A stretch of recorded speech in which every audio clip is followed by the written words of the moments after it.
Салам достор, назарыңыздарда Аралаш медиа. Бүгін сіздерге дагы бир кызыктуу тасмалардын бирин кыскача баяндап бермекчибиз. Сиз шашпай отуруп мага жакты белгисин басып, видеону аягына чейин көрүүгө даяр болуп калган болсоңуз, биз баштадык.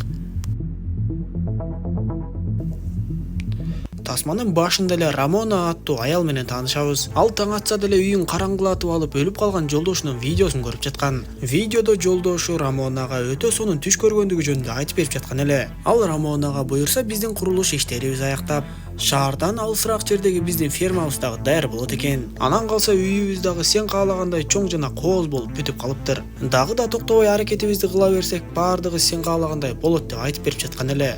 Азыркы учурда чындап эле ошол жолдошу айткандай, шаардан алысыраак жерде так эле Рамона каалагандай чоң үй жана коро жайы менен салынган. Бирок өкүнүчтүүсү бул жерде баягы күйөөсү жок. Ал жакында эле автокырсыктан улам мерт кетип, Рамонанын болсо буту сынып жарадар болгон. Рамона ошол нерселерди ойлонуп, күйөөсүнүн видеосун кайра-кайра көрүп жаткан кезде, баласы Тайлер бөлмөгө кирип келип, терезелерди ачып үйдүн ичине жарык киргизип, апасына бүгүн үйдө электр энергиясы жок экендигин айтып кабарлайт. Анда буту сынып дагы эле айык элек Рамона эптеп төшөгүнөн туруп, электр энергиясы үчүн жооп берген компанияга чалмакчы болот. А дегенде эле ал бөлмөсүнөн чыгып, кызы Энинин ойноп жаткан жерине барат. Тайлер болсо сыртка чыгып, бир аз күчүгү менен ойноп, андан соң күчүгүнө тамак берейин десе, күчүгө бериле турган тамак калбай калгандыктан, күчүгүнө башка тамактан салып берип коет. Анан да апасынын ден соолугуна байланыштуу Тайлер дайыма тамак аш даярдагандыктан, от жагайын деп ширеңкенин да калбай калганын көрөт. Анда эмне кылам деп издештирип жүрүп, атасынын кийимдеринин чөнтөгүнөн ширеңке таап алып, эрте мененки тамакты жазууну баштады. Андан соң үй бүлө эрте мененки тамактанууга отурушкан кезде, Рамона балдарына мен электр энергиясы үчүн жооп берген компанияга чала албай калдым. Анткени телефонумдун кубаты түгөнүп калды деп айтат. Аңгыча болбой эле алардын күчүгү куса баштаганын көрөбүз. Сыягы ал Тайлер ага туура эмес тамак берип койгонунун себебинен болсо керек. Тайлер апасына иттин тамагы калбай калгандыктан ага башка тамак бергендигин айтып түшүндүрүп, тамактануудан кийин Тайлер күчүгүн алып сыртка чыгат. Рамона болсо стресс, депрессияга түшө баштаган байтор. Кайра эле жолдошун жана өткөн нерселерди эстеп үнсүз отурат. Бир кезде эле Тайлер кирип келип, апасына эшикте бир кара кийимчен аялдын отурганын айтат. Анда Рамона жана Эни дагы терезени карашып, чындап эле сыртта бир кара кийимчен адамдын отурганын көрүшүп, дароо эле таң кала башташып, Тайлер болсо Энини коркутуп, бул өлгөн аялдын арбагы болсо керек, ал бизге көрүнүп жатат деп айтса, Рамона Тайлерге карындашыңды айтып коркутпа деп токтотот. Рамонанын телефону да өчүп, күйгүзүүгө такыр эле мүмкүн болбой жаткандыктан, ал тынчсызданып эч кимге да чала албай коюп, бир кезде сыртка чыгып, кара кийимчен аялды көздөй акырындан жакындай баштайт.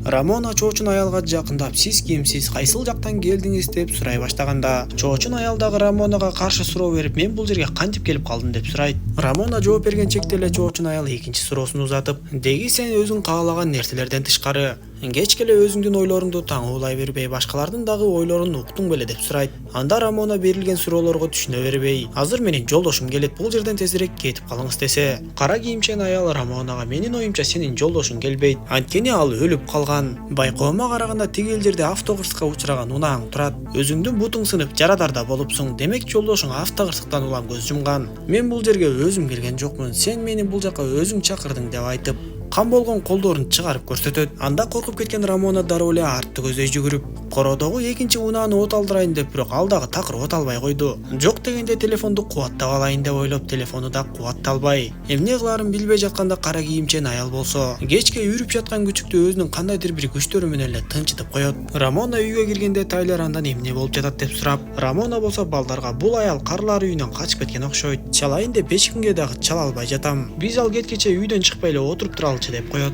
Анда Тайлер апасын укпай атасынын мылтыгын алам деп баштап, аны тынчытуу үчүн Рамона ачууланып идишти да сындырат. Бир аздан соң балдарына ачуулангандыгы үчүн Рамона алардан кечирим сурап, электр энергиясы пайда болоору менен мен дароо полицияларга чалам деп айтат.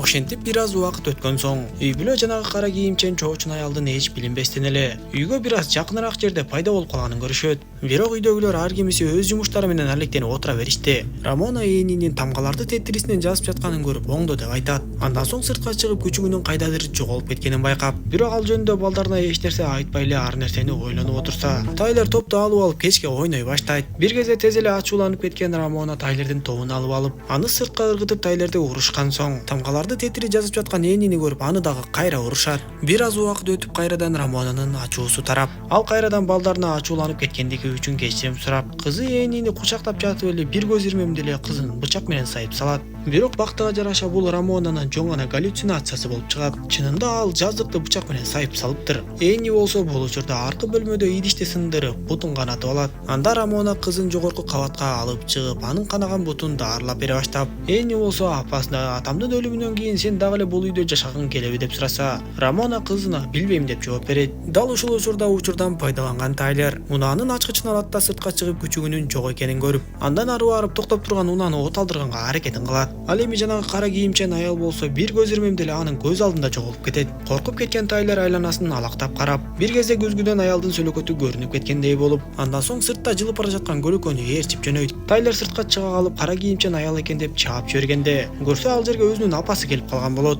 Бактыга жараша анын соккусу апасына тийбей калып, Рамона болсо Тайлерди үйгө алып кирип жөнөдү. Ал эми жанагы кара кийимчен аял кайра эле ордунда отуруп калыптыр. Үйгө киргенде Рамона менен Тайлер уруша башташып, Тайлер дагы апасынын депрессияга кабылып өзүн такыр эле башкача алып жүрүп жаткандыгын байкап, апасын укпай эле атасынын мылтыгын алуу үчүн чуркап кетип калат. Рамона аны токтотконго аракет кылып, бирок жыгылып түшүп. Ушул кезде Тайлер атасынын мылтыгын алганга жетишет да, кирип келген апасын ошол бөлмөгө камап бекитип салат. Тайлер андан ары дароо эле сыртка чыгып, мылтыгын октоп жанагы кара кийимчен аялга багыттап, "Деги сен кимсиң? Бул жака эмне үчүн келдиң? Эгер биздин аймактан кетпесең, мен биздин аймакка киргендерден коргонуу үчүн сени атып салганга мыйзамдуу түрдө укугум бар" деп айтып, кара кийимчен аял болсо жүзүн ачып эч коркпостон туруп келип, "Негизи сен адашып калдың. Баягы автокырсыктагы атаңдын өлүмү жөнүндө апаң сага калп айткан" деп айтат. Анда Тайлер эмне кылаарын билбей үйгө кайтып кирип, апасына "Сен автокырсыкка атамды күнөөлүү дедиң эле го. Ал унааны башкара албай калып ушундай жагдай болду деп айткансың. Бирок сен калп айткан окшойсуң. Бардык чындыкты мага айтып бер" деп талап кылып, анда Рамона көзүнө жаш алып бар чындыкты айтып бере баштайт.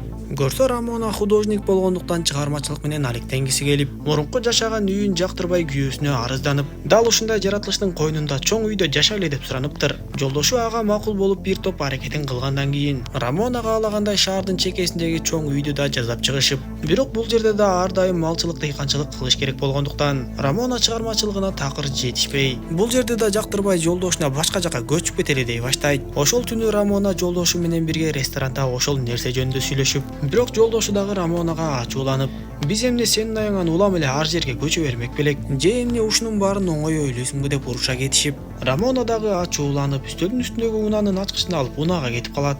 Жолдошу артынан келгенде Рамона унааны үйдү көзөй айдап жөнөп, бир кезде арткы ордундуктан жанагы кара кийимчен аялдын сөлөкөтүн көрүп коркуп кетип, ошол жерден эле унааны башкара албай автокырсыкка учурап калышат. Ошентип Рамона бардык чындыкты Тайлерге айтып берип, "Ооба, бардыгына мен күнөөлүү болуп калдым окшойт" деп айтып, аңча болбой эле кеч кирип күн батып бараткандыктан, кара кийимчен аялдын көлөкөсү үйдүн бетине түшө баштайт. Ал көлөкөсү аркылуу эле үйдөгү буюмдарга таасир этип, кичинекей Энини да коркутуп үйдөгү буюмдарды талкалай баштайт. Тайлер көлөкөлөрдү байкап калат да терезелердин баардыгын караңгылатып, үчөө тең үйдүн чатырына качып чыгышат. Ал жактын да терезесин жапкандан кийин күн батып караңгылык каптап, бир кезде Рамона кол чыракты көгүзсө эле жанагы кара кийимчен аялдын отургучу турган болот. Ошол замат эле кара кийимчен аял алардын жанынан пайда болуп, Рамона аны менен болушунча кармашканга аракетин кылат. Бирок кара кийимчен аял болбой эле Эниге жетип барат да аны кармап алып жок болуп кетет. Ошол замат эле кызынын үнү төмөн жактан угулуп, Рамона кайрадан төмөн түшүп эле чыракты колуна кармап белгисиз бөлмөдө баратты. Бир кезде ал күйөөсүнүн бөлмөсүнөн чыгып, кадимкидей эле типтирүү күйөөсү менен сүйлөшө баштайт. Бирок бир учурда Рамона мунун баардыгы чыныгы эмес экенин түшүнүп, жолдошу болсо ага кол салып эле кара чүпүрөккө ороп салат. Көзүн ачкан Рамона үйүнүн жанында ошол кара кеземени жамынып отуруп калган болот. Маңдайында болсо дал эле өзүнүн сөлөкөтү үйдөн чыгып жакындап келе жатат. Ошондо Рамона өзүнөн өзү "Мен бул жака кантип келип калдым" деп сурайт. Ушундай көрүнүштөн кийин Рамона кайра үйдүн чатырында пайда болуп, Тайлер менен Эми дагы анын жанында экен. Маңдайында болсо ошол кара кийимчен аял туруптур. Анда Рамона Тайлер менен Эмиге жакшылап түшүндүрүп, кошуна фермага баргыла деп өзү бул жерде калууну чечет. Балдарын кетиргенден кийин Рамона ошол кара кийимчен аял менен сүйлөшө баштап, биз ошол жерден Рамонанын чыныгы каалоолору кандай болгонун билебиз. Көрсө ал жолдошу өлгөндөн кийин бүт баардыгына өзүн күнөөлөп, өзүн өлтүрүүнү көздөп, бирок балдарым эмне болот деп ойлонуп жүрүптүр. Ошол жерден кара кийимчен аял Рамонага "Мен сага жардам берүү үчүн келдим. Сен мени өзүң чакыргансың. Балдарыңа эч нерсе болбойт. Алардын өздөрүнүн жаркын келечеги бар. Сен болсо көптөн бери эмнени ойлонуп жүргөн болсоң, бүгүн ошол нерсени кыл деп Рамонаны өзүн өзү атып өлтүрүүсүнө көндүрө баштайт. Ошондо Рамона өзүнө мылтыкты такаган абалда бир топко чейин ойлонуп, дээрлик өзүн атайын деп калганда баласы менен кызы кайрадан үйгө чуркап келишет. Ошондо гана Рамона өзүнүн караңгы ойлорун жеңип, шайтанга азгырылбай өзүмдү өзүм өлтүрөм деген оюнан баш тартат. Көрсө ошол кара кийимчен аялдын сүлөкөтү болгону өзүнүн бир шайтанга азгырылган жаман ойлору окшойт. Ал үйгө кайтып келген баласы менен кызын тосуп чыгып, дал ошол көз ирмемде үйдүн электр энергиясы дагы күйүп калат. Ошондо Рамона дагы өзүнүн жаман ойлорун жеңгенин түшүнүп, балдарына экинчи кара кийимчен аял бизге келбейт деп айтып, үчөө кубанычта үйгө кирип кетишет. Тасма ушундайча соңуна чыгат достор. Видео жаккан болсо мага жакты белгисин басып, дос тааныштарыңыз менен бөлүшүп койгонду унутпаңыз. Кийинки видеолордон көрүшкөнчө аман болуңуздар.